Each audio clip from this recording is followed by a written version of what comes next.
bulan Januari biasanya tanggalnya yang maju mundur. Ada khol al-imamain, khol dua imam, imamain bukan kharomain. Imamain, nah ini tasniyah dari mufrad imam, imamun, imamani. Ya, kalau pas dalam kondisi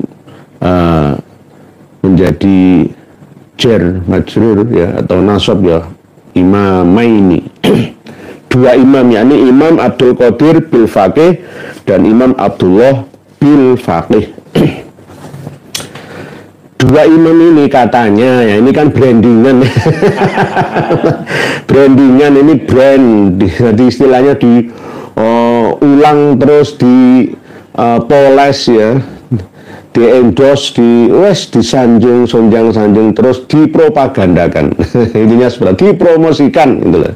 Yang promosikan siapa? Robita Alawiyah Ba'alawi. Padahal para pemirsa dan pendengar semua melihat wajahnya Habib Abdullah bin Faqih itu wajah Yaman atau wajah Arab? Coba dengan lihat sendirilah.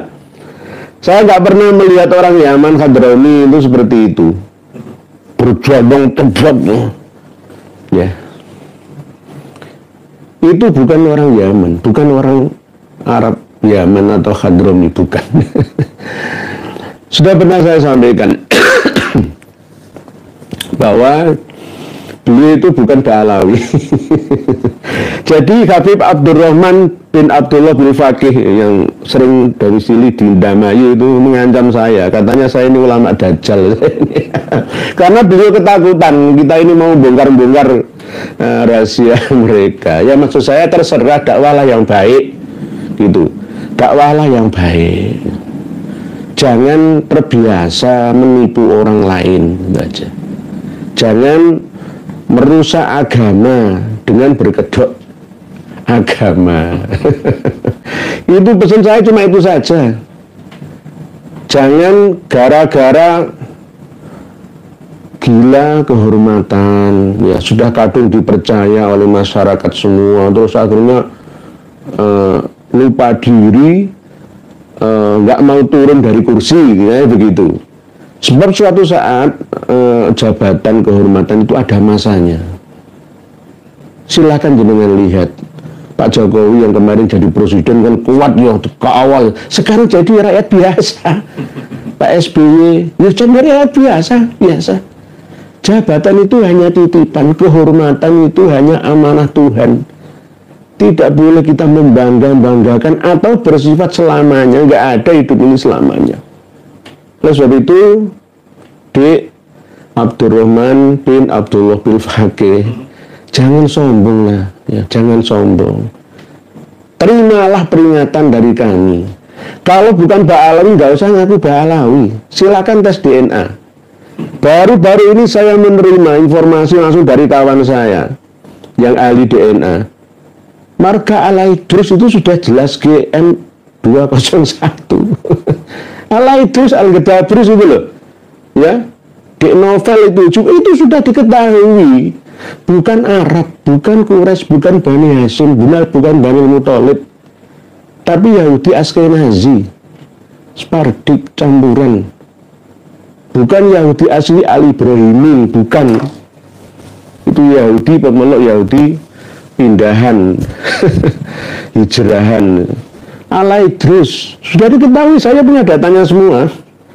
Bin Hafid itu juga sudah punya datanya. Al-Hamid itu saya punya datanya semua.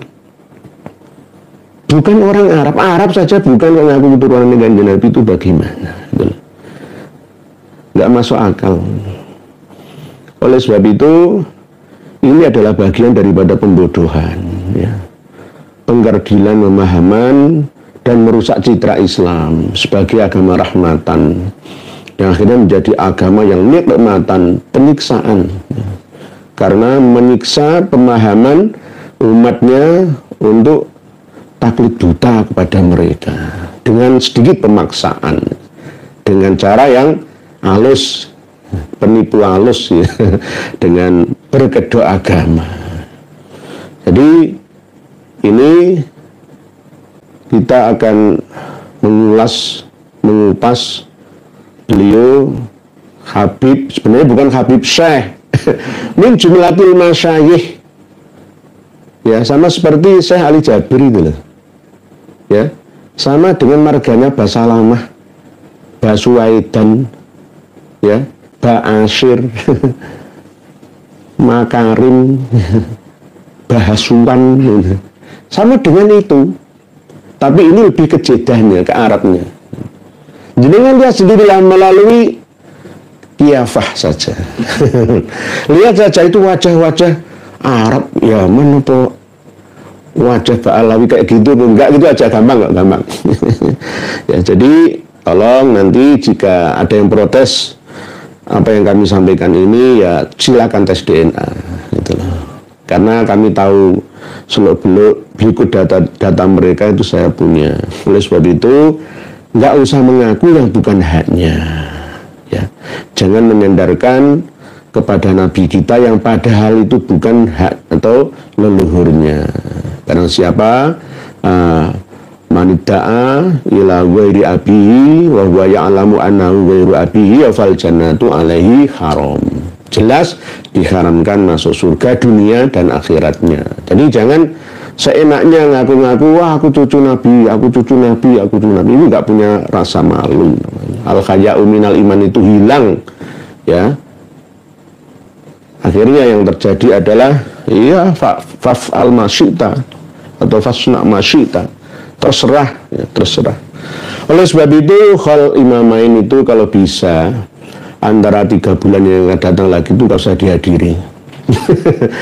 Ya seperti kalau Solo kemarin itu ya bertahap lah, namanya orang itu secara frontal mendadak itu kayak penyakit jantung kan nggak bisa, ya bertahap. Bahwa apa yang dikholi, siapa yang dikholi, apa yang disampaikan oleh yang dikholi itu banyak mengandung unsur kebohongan dan pembodohan. Di antaranya adalah karena saking seringnya dipropagandakan kepada umat, ya, kepada orang lain, dan yang menyampaikan itu ya kadang dari keluarganya internal dan ada yang eksternal, maka dipercaya betul padahal tidak ada kitabnya, hanya sekedar tradisi lisannya muhibbin gitu.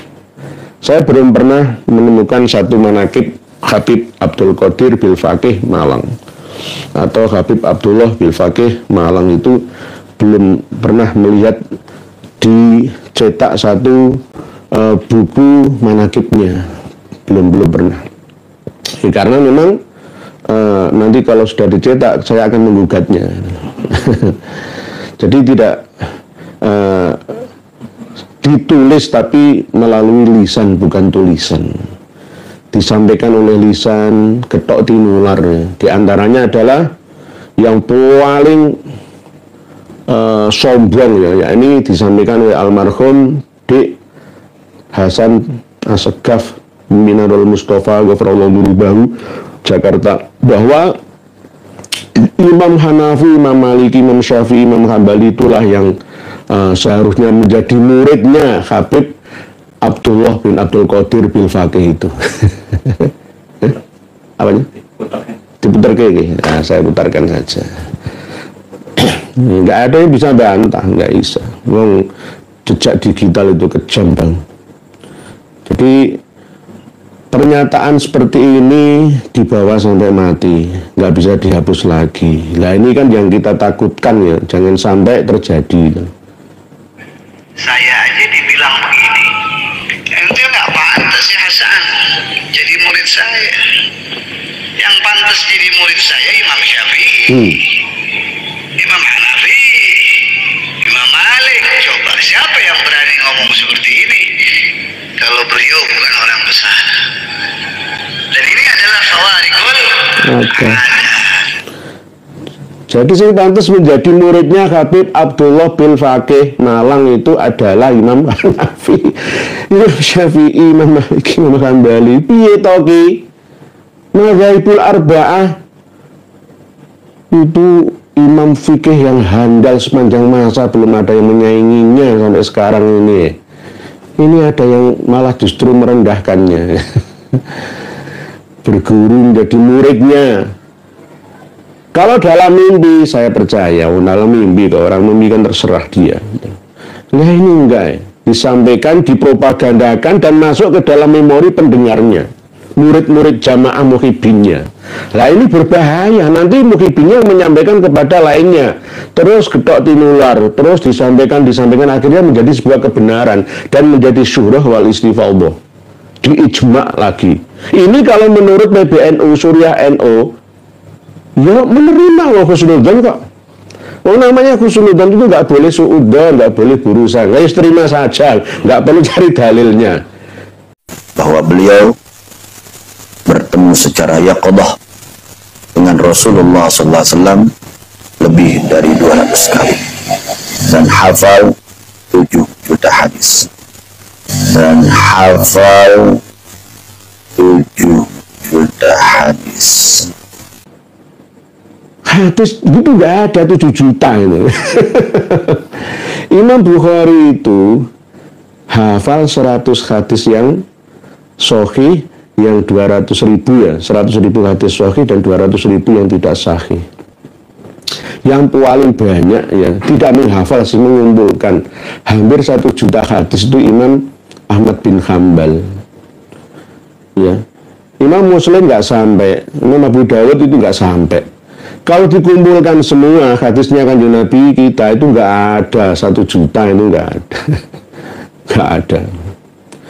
Imam Ahmad bin Hanbal dalam musnadnya itu 1 juta itu ada yang diulang-ulang. Sahabat Nabi itu cuma 114.000 seluruhnya yang bertemu langsung dengan Nabi kita pada waktu beliau masih sugeng Rasulullah Shallallahu Alaihi Wasallam. 114.000 itu sahabat Nabi. Lah kalau Nabi bersabda mungkin melalui ijma sukutinya atau ikrornya ya, atau afalnya ya, itu tetap nggak sampai 1 juta, itu nggak sampai. Imam Bukhari itu cuma 7 ribuan yang dicantumkan dalam sahihnya itu. Yang paling banyak itu kan yang Musnad Ahmad. Tapi kalau untuk Busitah itu ya pun ditotal semua, misalkan Bukhari, Muslim, ya Ibnu Majah, Abu Dawud, Nasai, Tirmidzi, ya tetap nggak ada segitu, itu nggak ada. Lah kok ini Habib Abdullah bin Faqih hafal 7 juta hadis itu masih mau dihusnudzoni? Silahkan, wahai para kiai-kiai NU kita, silahkan. Mau husnudzon kepada beliau? Enggak. Iya atau tidak terserah. Masih mempertahankan jahalah atau enggak, ini terserah. Tapi itu tidak ada datanya. Itu pembodohan yang diulang-ulang sepanjang masa dan akan suatu saat nanti dianggap, diisbat, diijma, disyurah wal istifadahkan, disyahadahkan, disaksikan. Yang mendukung itu tidak hanya 1 ulama, tapi berapa ulama yang didatangkan untuk ceramah di sana, lalu menyampaikan hafal 7 juta hadis. Gedabrus. Beliau Habib Abdullah bin Faqih itu pernah dimarahi sama Romo Kiai Haji Tauhid. Jadi karena apa? Dilarang untuk menipu gitu loh, dan untuk menipu. Anehnya orang Islam Indonesia ini percaya saja. Coba kalau didengar oleh ulama-ulama Mesir sana, Suriah, Irak, ya, Iran, Maroko, Libya, Saudi Arabia, Turki, sana Andalusia, Spanyol, diguyu pitik, diguyu jangkrik. Orang Indonesia anak al-musnid al-muhaddis, sampai akhirnya dikasih nama lah lembaga pendidikannya dengan Darul Hadis Al-Faqihiyah, rumah untuk belajar hadis dari marga bil faqih, Al-Faqihiyah. Yaitu yang akhirnya karena sugesti yang dibangun lama, diyakini, akhirnya ya jadi, terjadilah itu. Gak peduli, ini hukum alam kok. Kejahatan, kesalahan, kekeliruan yang dipropaganda diulang-ulang itu akan dianggap sebagai sebuah kebenaran jika tidak ada yang meluruskannya, melawannya. Oleh sebab itu kami luruskan bahwa doktrin itu penipuan belaka. Tidak ada. Beliau Habib Abdullah bin Faqih yang terkenal dengan imam, ya, itu hafal 7 juta hadis. Itu bohong, kadzab, penipuan. Tidak ada. Kalau Rasulullah SAW, kalau dihitung ya, beliau berdakwah setelah diangkat menjadi Nabi dan Rasul itu kan 23 tahun. Selama 23 tahun kok iso bersabda atau dalam penetapannya 7 juta, ya, memproduksi kaulnya, misalkan dawuhnya, itu beliau nggak akan pernah tidur seperti kita. Kalau dihitung-hitung ya, hitung-hitungan matematika ya, dihitung bener itu nggak masuk akal, nggak ketemu. Jika kita diam saja, khususnya masalah pernasaban Ba'alawi yang ada di Indonesia, maka ya seterusnya sampai anak cucu kita bahwa Ba'alawi itu cucu Nabi kita. Jadi kalau mau ngibul itu yang sedikit cerdas lah, ya. Kita tahu 1 tahun itu kan hitungannya 360 hari. Nabi berdakwah selama 23 tahun. 360 kali 23 itu 8.280 hari. Ya, ini masa perjuangan Nabi lah ya. 7 juta hadis dibagi 8.280 hari. Itu per hari Kanjeng Nabi bersabda sebanyak 845 hadis. Itu per hari lah ya. 845 hadis. Per hari itu kan ada 1440 menit. Nah, 1440 menit dibagi 845 hadis itu sama dengan 1,7 menit. Per 1,7 menit Nabi bersabda. Nah, terus Nabi itu tidurnya kapan gitu loh. Nabi terus yang lainnya makannya kapan, perangnya kapan gitu loh. Itu loh, cara mikirnya itu seperti itu. Tidurnya Nabi itu a'radul basyariyah. Nabi itu bukan malaikat. Diingatkan oleh Allah dalam akhir surat Al-Kahfi, qul innama ana basyarum mithlukum yuha ilayya annama ilahukum ilahu wahid faman kana yarju liqa'a rabbih falyamal amalan shalihan wa la yusyrik bi ibadati rabbih ahada. Kalau 7 juta hadis itu mungkin ditambah-tambahi sendiri buatan mereka, itu saya percaya. Ini yang namanya mau merusak agama yang dibawa oleh Nabi kita. Jadi bukan mereka menyampaikan dakwah agama rahmah dari Nabi Rasulullah, bukan, tapi justru mau memodifikasinya, ya, merusaknya. Dengan cara ya seperti itu tadi, 7 juta hadis, terus 200 kali lebih, berarti ya mungkin 250 kali secara yaqadhah jaga seperti ini bertemu Rasulullah. Coba dipikir, diwolak-walik, coba masuk akal apa enggak? Tidak. Kalau mimpi mungkin bisa, masih ada harapan ya. Sahih itu. Mungkin kalau mimpi lah, mimpi saya karpe dewe kan. Saya kan sedih menyampaikan makan daging babi, sate babi itu halal. Asalkan dalam mimpi kan. Boleh saja.